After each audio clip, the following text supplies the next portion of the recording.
అన్నయ్య, నా కోసం ఎవరు ఎవరి కాళ్ళు పట్టుకోనక్కర్లేదు. మీ పోట్లాట్లన్నిటికీ నా పెళ్లే కారణం కావాలా?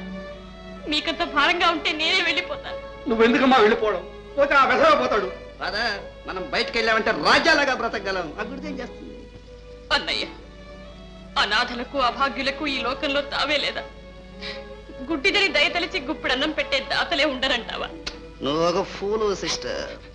కన్న తండ్రి అన్నం పెట్టినంటున్నాడు, ఇక ఊళ్ళో వాళ్ళు పెడతారా? దౌర్భాగ్యుడా, వీడి ముఖాన్ని అంత పిండా కూడా పంపించు.